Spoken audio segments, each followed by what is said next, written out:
Hello. This is Chris Zukowski here. Just doing a quick check-in. This is not a full video. This is cool though.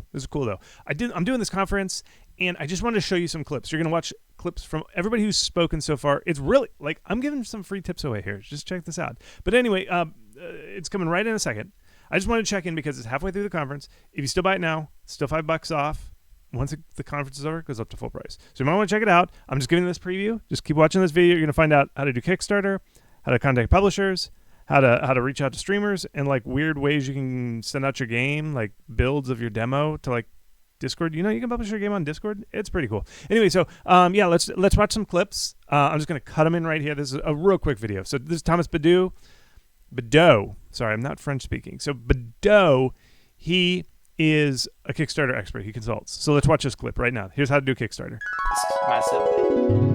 Yeah. Okay, so just to clarify, so with this coming soon page, I've seen it. I mean, I've clicked on some campaigns before. Is it that there's like a little tiny widget? It really doesn't scroll or anything. It just says coming soon. There isn't much information. Is that what you're talking about coming soon, or is it something different? It's what I'm talking about, but it's changed. So it used to be the only thing you see is key art, title, subtitle, and that's it. No date for when it's coming soon or anything like that. Yeah. Now you have the ability to actually add more things. So people have added link to their Steam pages, to the socials, or things like that. You can do that now. You don't have to, so you can make it very minimalist. I think, but now you have the option for that. I'll put on the chat if that's okay. An example of a campaign that I'm working on that has coming soon that I find interesting in that sense. That is awesome, and I'll copy that for folks. If you're watching this as a recording, I'll just post that link down below this video too. So, because it sounds like what you could do. I mean, on Steam, we know wish lists will say, oh, 7,000 wish lists. That's I'd say the minimum bar before you should launch is at least 7,000. And then, we know you do a lot better if you have like 30,000 wish lists. That there's no bar in the Steam algorithm, but it's also nice to have that follower count that you were just mentioning. And that sounds like the math is, okay, let me just recap and make sure I got it right. So your follower count is follower equal backers. If you want 500 backers, try to get 500 followers. That's the simplest way you can look at it. Yeah. Okay. And is there any penalty? Here's a question I probably will get in the Q&A. I haven't checked. Is there any penalty for throwing up a coming soon on Kickstarter and it never the numbers are weak and you're like, and you pull it down and you put up another one, some other thing, and just keep testing ideas on Kickstarter? All right, really cool tip, right? Okay, here's the next one. This is Clara Cia. She used to work for Devolver. She's her own consultant now, and what she does is she contacts streamers and YouTubers and gets them to play your game. That's what her job is. So she gives tips on how to get a streamer to play your game or a YouTuber. They're the same thing in my book, but who cares? Anyway, watch her clip right now. With this contact, okay, let's say we're at the stage where we're emailing them and they don't respond. Should you follow up a few days later and say like, oh, just reminding you, we got this key live, that sort of thing? Does it matter, or no, don't do a follow-up? Oh yeah, definitely do a follow-up. I mean, if you would ask me this 5 years ago, I'd say no, but it's a different world now. It's constantly shifting. Yes, I can't get away with just one email now. I usually send an email and then I send them a DM. I sent you a key. The key's there. Remember the game that we already talked about? Check your fucking email. Sorry for swearing. That's what you gotta do. Yeah, those are more effective. I just go straight to the source. Again, the email is it's informational. It's just all there. It's literally because I can't do the same thing in a DM. It's just not rich enough content. An email I can format a specific way. It's got links. I can make it look nice and have every possible bit of information that they can need. And I can do it at scale. But the DM is just like, check your email, do it now. That's usually what gets them to actually check their email. They'll search for it because and then especially for bigger content creators, they have managed inboxes. They don't even look at their own email. Sometimes they have to like hit their managers like, hey, find this key from Clara. I said I would play it. Like they don't even look at their own emails. They get like 500 a day. Or some of them just search. They just I'll find it. It's there somewhere. Yeah, they just search your name. Then, okay, you mentioned the emails have richer presence. There's more stuff in there. What kind of things are you putting in your outreach email? I'm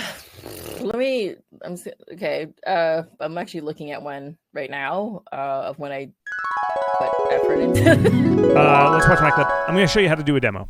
Tips about demos. So let's watch this right now. No intro.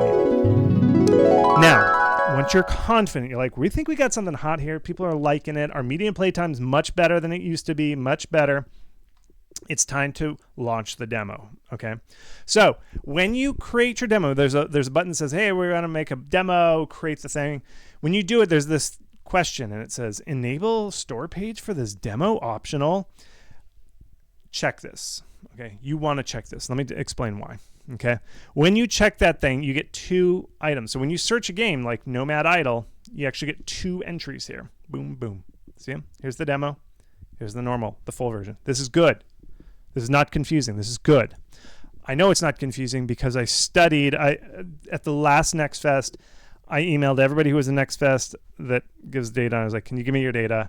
And one of the questions was, did you do the demo on the same page or did you do a separate demo page? That Nomad Idol had the separate page where you get 2 results when you search the game name. Otherwise, it's just a button on the game, on the main game. And I did the analytics. I did the median. I did the average. I did everything. It basically makes no difference. One, it's split right down the middle. 50% of the people who gave me data did the same page. 50% did separate demo page. It made no difference. 50-50. Okay. And the stats, the results were 50-50, just about. One had a higher median, one had a higher average. It was barely a difference. Minor. Very minor. It made no difference. Okay. But here's the reason why. Let me before I go. The good thing is people can leave reviews on the demo. That's why I say you should do a separate demo page, because when they do the separate demo page, people can leave reviews on your demo. And I know indies are paranoid about this. They're like, oh my God, I might hear bad news. Do it. Okay. Do it. You want to get feedback on your demo because you're going to learn this stuff no matter what. It's better to learn it at the demo that people hate your game than at the full game, because if they give you the worst reviews, you can fix it. If they give you those bad reviews when you launch your game, you're toast. You're done. It's over. Okay? It is really, really important that you get feedback from actual people who do not know you. You are going to learn so much. That's why you should do this. Everybody has excuses. I've never heard a good one for this. Okay? If something weird happens where they review bomb you or something like that, you can pull this. You just push like one button and it disappears, and all the reviews just vanish. They just vanish, and you never have to see them again. It's like, what if you could just rewind time and let all your mistakes vanish? It's awesome, right? I wish I could have that. But you can have that with this demo page. You can just make all life's mistakes disappear. You just push a button and they disappear. Okay? And you're going to be fine. Okay? So, all right. Welcome back. This is Khalid Booker. Now, this guy is doing really cool publishing stuff. He's got this like new publisher, new format. Let's watch how you can get your game seen by more people by getting your demo into more places. Let's watch that right now. The cool thing about that is that you can distribute these games wherever. Like you can publish that final build to Itch, to Crazy Games, to Pokey, Cool Math Games, wherever for distribution. And you get data back to like improve. We're publishing games, so we're looking at things like retention, playtime, K factor, people sharing the game. But that's an additional layer of feedback that you get as well when you publish this game. It's spread out to a bunch of different web platforms.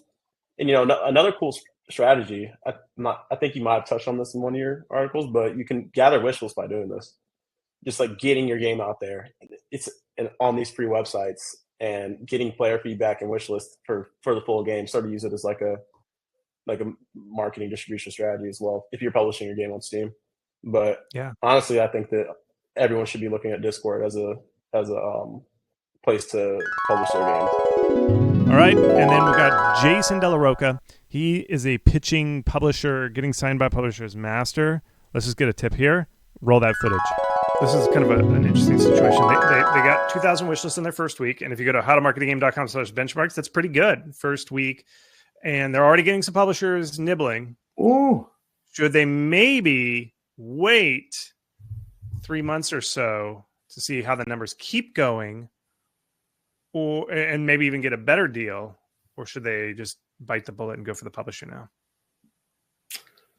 Well, I mean, Well, it depends. No, I never want to say the word depends. I got the button. It's right.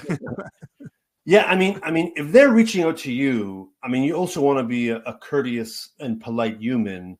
It's never good to ignore folks. So whenever someone, even if you think you're not ready or it's too early, it's never a bad thing to like, oh, thank you for your interest, and like at least responding like a human being. And out of curiosity, you can have a call. And the way you handle that is you basically say, well, we're not looking for a publisher right now. I'm glad you reached out. I'm curious to know more. How do you publish? Like, what are your standard terms? Like, what do you do? What are your services? And literally kind of flip the script and let the publisher pitch to you. I mean, they're the one that reached out to you after all. So it's a bit counterintuitive, but it's like, hey, I don't have a pitch deck. We're not looking for a publisher. We've been heads down on this. Well, thanks for reaching out. Wow, we're really humbled. But like tell me about you, Mr. Publisher. Like pitch me, and then just take your notes and then say thank you. And and now you've got a bunch of notes and all the details about publisher A and publisher B and publisher C.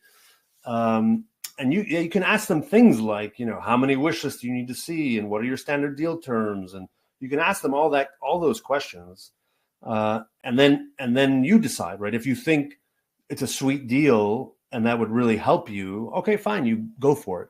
If you're like, you know what, it doesn't sound like really what we need right now, and we're sort of, we're working weekends, we're doing fine, okay, then you punt it down, punt it a little bit, and you keep going.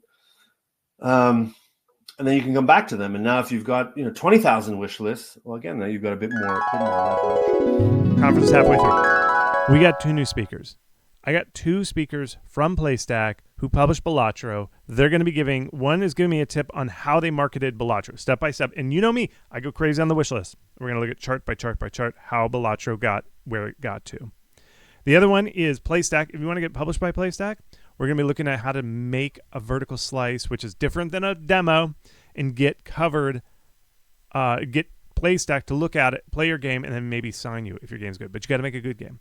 So that is coming later this week. You got to sign up now. And then the pièce de résistance. Again, my French is terrible. Why do I keep trying to speak French?